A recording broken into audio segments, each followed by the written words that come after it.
Hello and welcome to another episode of Amon Sharon's Pirate Radio. We are here with NBA analyst, continental traveler, host of the Wavy New Yorker podcast, and all-around good guy, Elijah Taylor. Elijah, thank you for doing this. Thanks for having me. What's up, everybody? Yeah, so we're live on Instagram. People will come in eventually, I'm sure, but we're worried about the podcast right now, and that is and what I'm worried about is your recent trip to the West Coast. How was that? Yeah, I just got back yesterday, actually. I've been out there for like 2 weeks, which I think is probably my longest like vacation of my life, I think. It was cool. Me and my girlfriend were out there. We've been out there for 2 weeks. We were out there for like maybe 7 days, and we went to LA, not LA, Las Vegas for like 3 days, no, 4 days, 3 nights, and then came back to Los Angeles, sorry. And then finished the rest out, and then we came back yesterday. So lots of stuff. Yeah, no, that's awesome, man. Any specific highlights? So many things. What do we do out there? I went to a couple bars. Vegas is fun. I went ATV through like the desert and stuff. Went to clubs, pool parties, gambling. I got to run with the Korea Run Club. It's called KRC, Koreatown Run Club in Koreatown. That's where I was staying. Jason from camp was there, so it was very funny. Very small world. Not afraid to fail. Yeah, not afraid to fail was there. Shout out to him. If he And it's joins like us my live, Yeah. And my girlfriend's like a coworker. He runs for the club, ironically. So it was like really like ironic. So it wasn't like, I brought her there. She was comfortable. I was comfortable. Ran with them and probably the fastest I've ran since COVID started. So we were running like 6 minute mile pace for like 5 miles. But it was good, running with new people. So it was all right, cool. you're just gonna drop that casually, like it's not a big deal. Like Nah, the I mean, it was a big deal to me because I haven't run faster than like 8 minute pace in like a year and a half. So I was shocked I could hang with them, but it was cool. It was fun. I felt good. yeah, it sounds like some fast Korean guys, I guess. In Korea, was it I like mean, a it was Korean? only white guys I was running with, Yeah, unfortunately, but they do have some fast Korean guys in the club. yeah, But yeah, nonetheless. yeah. No, for sure. So I was just talking about with my buddy Gerard, who just joined the live. He has his own podcast out in well, he's training at altitude in Flagstaff, but Oh, nice. yeah. So we were talking about or I was thinking about like making a run, um, like I mentioned before the podcast for the Turkey Trot and just I think my event group, and I think you might be similar, is like long mid distance, which is 800 to 5K in my book. Do you think you're in the Yeah. same event group? I feel like I can anything over like the mile, I start complaining. But yeah, I could do it. Like I ran the marathon, so I think it's fair. But it's like if you ask me what I want to do, I don't want to run anything more than like a mile. But Yeah. I'm lazy. So the live just said we're chatting with Elijah Taylor, who's host of the Wavy New Yorker podcast, and my buddy from the running school. He was my counselor back in the day. Now, Way like back. way back in the day in Cabin 6, but now I consider us Wow. peers because we Yes, were both sir. counselors. So there you go. I just remember one day you grew like to like 8 feet, and I was like, "Yep, Yeah. he's a grown ass man now." All of a sudden, I was shooting guard height, and basically, basically. yeah. So we were just chatting about his trip, but yeah. So what did you say your event group was? Like a little longer, maybe? How about I say 800 to like, I say no more than the 5K. Yeah, like I run 5K, 800 5K. That's fair. Yeah. That's fair. Yeah, man. So let's roll right into the NBA playoffs. First, I thought it was so funny. So the Nets were down 16 at halftime, and you came on with like 2 minutes to spare, and we did Oh yeah, a wrap up, and they ended up coming back. that was game five, right? Or what game was game five? the I last think it game was they game won, I five. think. Yeah, Or it must have been game five. I felt yeah, and the thing is, I think that game went exactly how I told you. I was just like, yo, honestly, like the it doesn't winnable look game. good, but yeah, I was like, I think we will win the game, and then we won it. But then obviously, that was the last game we was gonna win for the series. But that was probably one of the most exciting Nets games I could remember as a fan. Obviously, Game 7 might have been there as well. It just didn't end the way we wanted. But Right, boy, for sure. I got to talk about media star, media darling. He might be a little off the rail, definitely at points, but Kyrie Irving. Do you think he's a difference maker in that series if healthy?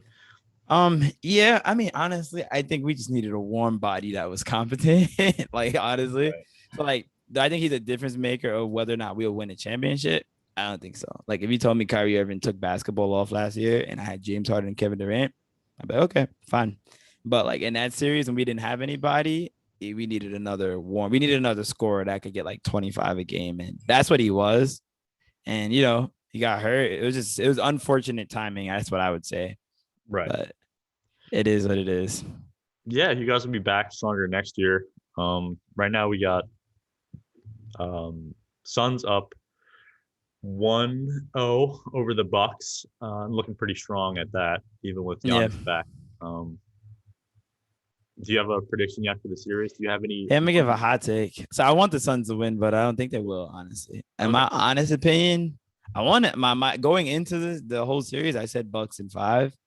I'm gonna stand by that, even though it's unlikely. Probably be Bucks in 6. And the only reason I say that is I just don't think they'll match up well. Like what the Bucks do really well, I don't think they can stop. When Giannis, like if Giannis wasn't hurt, I think it would be over, honestly. Just because there's nobody that could really defend him. He's just able to kind of just do what he wants at will. And then like I feel like the X factor is really they don't have anybody that could guard Chris Middleton. And I know it sounds stupid, like Chris Middleton, but like I think over the past 2 series, we've seen that like Chris Middleton is like the most important player on the Bucks. Like whether they win or lose is solely dependent on him. Like he can carry the team through a series just with his scoring ability, and they don't have anybody else on their team that could get their own bucket like he can. So I feel like the series is gonna go how he goes. So like I wouldn't be shocked if tonight he goes for like 35, Giannis goes for like 40, and they win. Like I wouldn't be shocked. I wouldn't be shocked at all. Yeah, no, I He's think he's inconsistent. a better scorer than Giannis, honestly. Oh, absolutely, absolutely. Yeah, so he's the guy I'd want taking the last shot. Giannis is a better, maybe all around player, but Chris Middleton is the key to their success. My official tweet was Suns in 6, and I originally was going to go Suns in 5, but I decided to play conservative and say Suns in 6, so I'm going to stick with that. But I definitely like all your points. Yeah.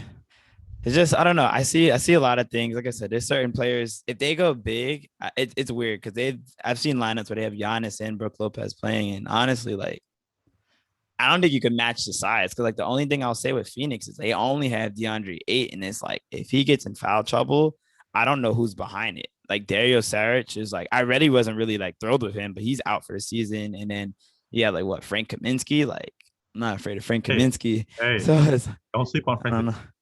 I don't know if Frank could really bang with like Brook Lopez and Giannis down low. So it's like really like I still see the vision where the Bucks just take the series over and win 4 straight.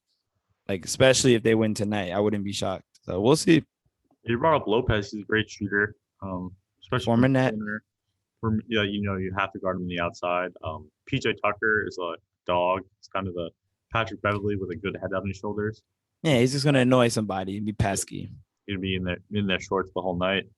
And I'm interested to see it how it goes. But I know you're a gambling man, but we can't do that live with the podcast. No, but yeah. So talk about a little bit about FanDuel and like do you think Whole it'll be live by football season in New York? So what I hear from like the chattering is it won't be here by the start of football season. I hope I'm wrong, but from what I'm hearing is so much like legal loopholes they got to go through that it's gonna come more than likely. What I heard, they're trying to aim for like slightly before the Super Bowl, which I think is like stupid because you then miss the whole season. I hope I'm wrong. I hope like whatever needs to get done gets done because personally speaking, as a like recreational sports gambler that drives in New Jersey to legally place his bets, it is very time consuming and very tiring. So if I could do it from my home, I would appreciate that. But it's everywhere else is doing it. Everywhere else is kind of on the mobile betting wave, and states are making money. So obviously with the pandemic, the state and the city have like lost large sums of money, so they want to recoup that money, and this is like a really good easy avenue to do it. So it's like people are already gambling, you might as well do it now because I'm not the only one driving in New Jersey or taking a train in New Jersey to place those bets. So Some people are deciding to live there for poker and things like that. So yeah. yeah, it's definitely crazy, but yeah, I'm hoping it works out too. I don't really think I'm gonna place a bet, which I think all gamblers end up losing in the end, and the house always wins. But I it feel is, like with sports betting, it's a little different, but in yeah. regular gambling, yeah. I mean, it's not for everybody. I would say it's more than just knowing like who's good and who's not. It's more of like trying to find metrics that you could kind of track and leverage to your advantage. It's a lot. I mean, you could do everything right, and then Giannis breaks his freaking leg. Like that happened to me in Vegas. I think the game I bet he got hurt and they lost to the Hawks, and then made no sense. But things like that happen. So you can just do your best, and whatever happens at that point happens. You let the chips fall where they will.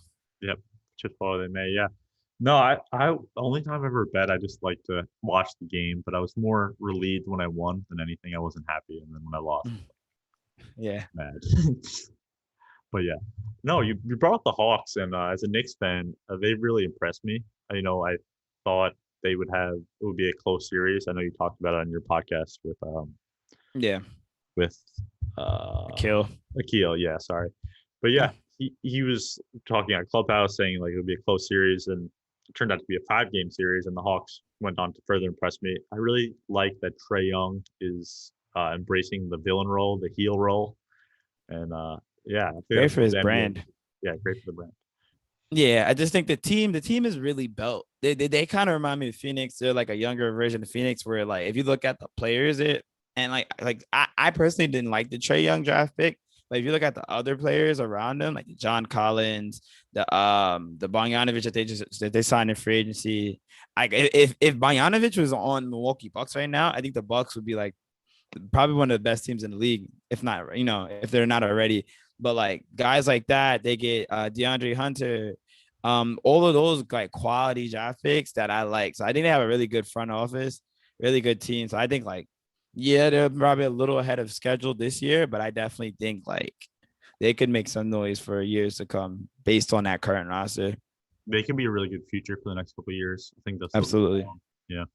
My NBA comp is actually Kevin Herter. So Oh, I love Kevin Herter. That's my yeah, guy. I used to watch him play at Maryland. I was like, yo, who's this dorky kid as a freshman? When he made it to the league, I was like, oh my God, he made it to the NBA. So that's my boy. I'm proud of him. I seen him glow up. So yeah. shout out to Kev Herter. I play an Oyster Bay, and I was telling people like I hit like a 3 right off the bat, and he's like, "Oh, he liked that? He liked that?" I'm like, "Yeah, Kevin Herter is playing well, even though I have a messed up shoulder." But I digress. That's funny. Yeah, yeah. So you got Bucks in 6. I got the other team that's in the finals, the Suns in 6, and I hope I'm wrong, by the way. I'm a huge Chris Paul's like yeah, my favorite player. So I'd be happy to see him win a ring. I just going based off of no, like not with my heart, just off what I see. But yeah. we'll see. After CP3 wins this year, I really want to see Mel the Goat, Carmelo Anthony. Melo could come to Brooklyn. That'd be nice. You could use another scorer. I don't know what his contract situation is, Yeah, but I'm gonna pretend you didn't say that because if he's coming back to New York, it's the Knicks. I mean, he's born in No, Red but Hook, honestly, Brooklyn. he's a better chance with the Blazers than Dame if they add another piece. So Yeah, we'll see what happens. yeah, no free agency, Dame Lillard. I don't know. You might be more familiar with about which contracts are expiring this summer. Anything you expect in free agency? I mean, with the Nets, it's funny. Right before I came on this, I was watching a video. It was like an interview with Spencer Dinwiddie of the Nets, and like I think everybody kind of rules out that he's not going to be back. But he was like, "Well, the Nets offer me like, I forgot the number. Let's say 25 million for like 5 years. He would take it. But if it was like, I don't know. What was the amount? He said like 3 years, 60 mil, then he wouldn't. So I think with Spencer Dinwiddie, a guy like that, he's looking for like long-term security. So like Right. I know the Nets want to bring him back, but like I said, it gotta be at a number that makes sense for them as well. Cause I think one thing they want going into the next couple of years is some bit of cap flexibility. So, we'll see. I don't think he's coming back. I personally could get I could live without him at this point. So but I think if we don't retain him, it will be a sign and trade to his next team so that we got something back for him. Right. Similar like to how we did with like D'Angelo Russell, for example. So Yeah, D'Lo. Don't take Snapchat videos. D'Angelo Russell. of your We yeah teammates. yeah. Yeah. So easily we forget. But anyway, Exactly. he's a good player. But I was gonna say it's find it so I find it so fascinating with like tampering and how it's allowed until all of a sudden the NBA decides it's not allowed, and they strike pretty hard down on players or teams tampering, and then it's just allowed again. So It's just inconsistent. Like they have a legal tampering period, which I'm like, so are we tampering or not? Like they're like, oh, the day before free agency is the legal tampering period. But I'm like, you're acting like all of these deals came into fruition within 24 hours. Like we all know, like everybody's talking behind closed doors before the like legal period. So it's really dumb. But at this point, who cares anymore? Yeah, it is what it is. Yeah, totally. Exactly. Um, one thing I really like is like the NBA brotherhood, the fraternity the players have, and especially in hockey, it's a bigger thing with like handshake lines at the end of a Mm. series. But I really like seeing the Hawks and Bucks kind of dab each other up and give each other um, the hugs and That was it's a nice to hard fought series. yeah, It's that mutual respect. right, exactly. Um, all right, I'm gonna shift gears into my top five all time. And I like to start off by saying my goat would never walk off the floor early. I know you're somewhat a LeBron guy, but I'll Love give you LeBron. yeah, I'll give you a couple minutes to think about your top five, if that's cool. I think I already have it in my head, but whenever you're ready. All right, all right. At the one, or at the not at the one, because that's a point guard, but at the my best, in my humble opinion, my best player of all time is Michael Jordan. Fair enough. Two, Kareem Abdul-Jabbar. Three, LeBron. Four, Irvin Magic Johnson, and Magic. five actually have Tim Duncan. Tim. See, that's a very good fundamental list, and I like that list. Not a lot of like athletes, but like a lot of solid players that had like great careers. So my list, I go for Flair. My list, honestly, everybody's gonna hate me. My number one of all time is LeBron James, and the only reason I'll say that is because he is the best all-around player I've ever seen. When it comes from like, I think he's a better passer than Magic, which is crazy to me. I don't know if he's as great of a scorer as Michael, but it's really close, really minuscule. And in terms of athlete, I think he's just more athletic than Michael. Like he's just a fucking specimen. The way he's been able to adjust his game year after year in a career, because like we've seen Braun come in, he came in with no jump shot. Like the way, like now, like he lives and dies by the jump shot now, by the 3-point shot. So Right. like to me, he's the best player just because he's been able to like evolve with the game the way it evolved. If LeBron didn't evolve, there's no shot we're even talking about him like in the top 30 of all time. But he's always like found a way to evolve as the game did. My number two, probably be Michael Jordan, obviously, really close. I think this record speaks for himself. Number three, I'm gonna probably catch heat. Third best player I've ever seen is Kevin Durant. Just I like if that. I had to start my team with somebody right now, he's the first guy I'm taking. Mm-hmm. Like he just needs another 5 years of like quality accomplishments and health and accolades, and he could possibly pass LeBron or Jordan, in my opinion. Four would be Kobe, obviously. The record's undeniable. And in five, oh man, you're not gonna like the five. Oh, five is gonna be Wilt Chamberlain. And the only reason I gotta say Wilt Chamberlain, I've only seen numbers. I see the old videos, but like apparently this man is like the greatest scorer of all time. So On and you off the gotta give him his court. flowers. So yeah, I gotta give Wilt Chamberlain his buckets. I gotta give him his buckets. So that's my top five. I think that's fair. Yeah, so I'll start with And the yeah, KD. I think he's the most talented player in the NBA right now, and he's the yeah. future of the NBA if he can stay healthy. So I like that Mm-hmm. pick. And Wilt, the highest scorer on and off the floor.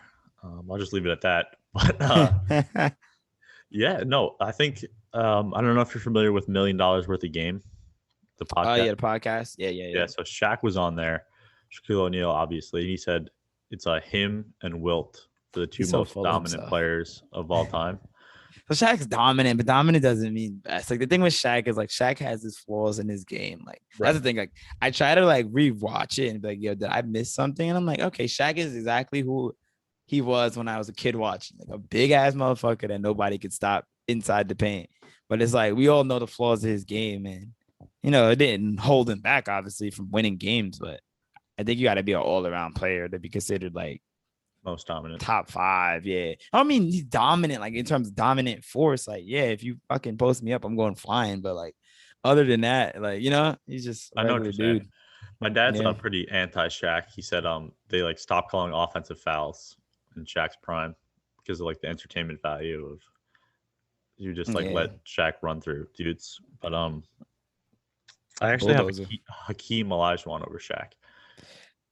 I like Hakeem, man. Hakeem would have been six if my list continued, honestly. Right. Elijah that's what a lot of people always call me, Elijah. I think my girlfriend's dad called me Elijah yesterday. People call me Elijah all Oh, the because of your time. first name. I just took the Yeah, extent. it's a common, it's a common thing. So Yeah. nah, but all jokes aside, he's really solid. and he's usually in that top five. Usually, it's tough. It's really tough, It and it really really is. just depends on your flair, honestly, what you like, what you value more as a basketball player. Yeah, no, I think he could guard all five positions on the floor. And there's an argument that you could take him over Michael in the same draft. And if you're talking about that with the best player of all time, obviously you did something right over your career. Yeah, absolutely. That's what I'm saying.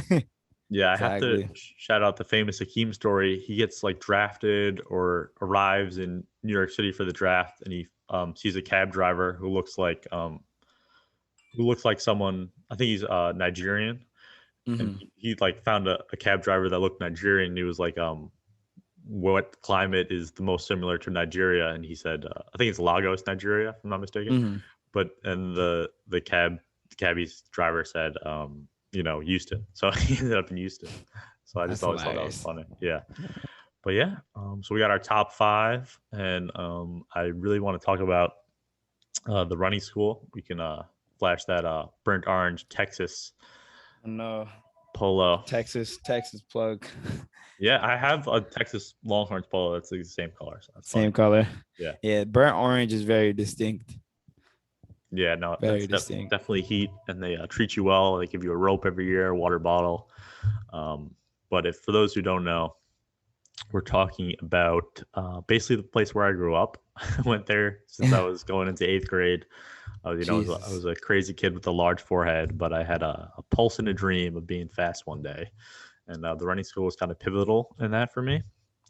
But yeah, talk about your experience. I think you started there when you were a counselor. Yeah, I mean, I've been there as a camper as well, and maybe not Oh, as okay. long as you were as a camper. I started, I think, my first summer going to like my junior year of high school. I was a camper, so I had like full experience as a camper and a counselor. But I think everybody enjoys it the same way. As a camper, you're just like, oh, this is the coolest place on earth. It's like at that age, like all we cared about is like running and like friends, being around our friends. So you get both those for a week. So it was really dope experience, and what can I say? I mean, it's awesome. Everybody's great. As a counselor, you get to kind of just enjoy everything and just really get to see everybody grow, which I enjoy. So it's really dope. I think it's really awesome. I've been going for like 10 years plus, I think, and I'm gonna continue. So, we're gonna see. Looking forward No, to it. yeah, I'm definitely looking forward to this year and beyond. But my favorite part is at your school, or at least at my school, even though we were a really talented team, we were always outcast among like other athletes and like the Gen Pop. Oh, lost you there for a second. But yeah, like among the other students, you're like an outcast. Like, oh, you're a runner. Running is not a real sport. And then you go to the running school, and everyone has the kind of the same idea about running, and everyone just wants to get better. Oh, yeah, it might be my connection because I hear thunder, but I can't see you. But yeah, the running school's really cool. Can you hear me, Elijah? All right, he's figuring it out. But I'm gonna end the live right here. Thank you guys for tuning in. I appreciate you watching. I'm pretty sure it was just, oh, you're back. All Sorry right, about that. yeah, Pasta was burning just now, so I had to Tomsto's go burning. stop it. You gotta do what you Yeah, gotta do. sorry about that. No, no, it's all good. But we're back. I was just talking about the running school, and I like every year, um, like you go through the school year and you're like the outcast, running's not a real sport, yada yada yada, and then you go there and finally everyone thinks the same way as you. Everybody's on the same page. Yeah, which my school, luckily, they weren't like that. I think everybody respected all the athletes, but it's definitely good to be around other like-minded people in the same sport. I think that's like one of the rare opportunities you get to be around everybody that knows the same language about what you're talking about, knows the same events, knows what the training is like, so everybody could kind of relate. So definitely really important. Yeah. All right. Thanks everyone for tuning in. This will be up. Looking forward to having some different guests on. Tim McGowan, who runs for the Boston Athletic Association, is a Northport kid. Looking forward to having him on soon. And yeah, Elijah, thanks as always for doing this. And No problem. talk to Appreciate you it. soon. Thank you guys for listening. Peace.